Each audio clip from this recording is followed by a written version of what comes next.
Chahi Yamlaklaba Awa-Ana Nanglaba Artiste Shingi Mateng Pangba Haibasi Ishowor की सेवा ने हाइना speaker सत्याब्रता फोंगदोक्खरे या स्कूल ऑफ आर्टिस्ट की मियंग मखादा होखिबा मार्च की तांग 38 लॉन्च तौखिबा या स्कूल आर्टिस्ट वेलफेयर फंड की अहानबे मिफम ngarang मे की तांग 10 नोंमाइजिंग नुमित की नुंगथिल पुंग मरी ताबा मतमदा नट संकीर्तन की सकनाइरबा Guru Sangeet Natak Akademi awardee welfare fund असिगिना चेयरमैन सुओरिबा श्री निंगथौजम श्यामचांद सिंह अमदी वेलफेयर फंड असिगी chief patron Manipur legislative assembly की स्पीकर श्री थोकचोम सत्याब्रता सिंह अनिना मयाई टांगबल लौदुना या स्कूल जन्मस्थान लैबा सिको क्लबता पांगथोक्रे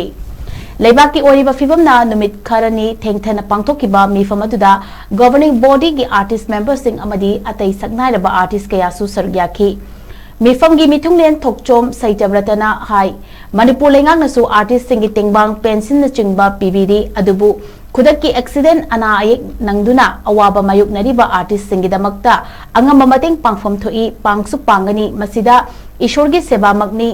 वेलफेयर फंड की कन्वेनर मणिपुर स्टेट कला एकेडमी अवार्डी ख्वाइराकपम विश्वामित्रना हाई पांडमदी पाकचावी अहानबदा या स्कूल असेंबली कॉन्स्टिट्यूएंसी की मनुंगदा लैबा आर्टिस्ट सिंगी सेवा पांगथोकपा हौजरगनी अथुबा मतमगी मनुंगदा अवाना तारबा आर्टिस्ट की सर्वेसु हौजरगनी चाही हुमफु सुरबा अहल ओरकलबा आर्टिस्ट सिंगदा अखनबा मियेंग थमगनी।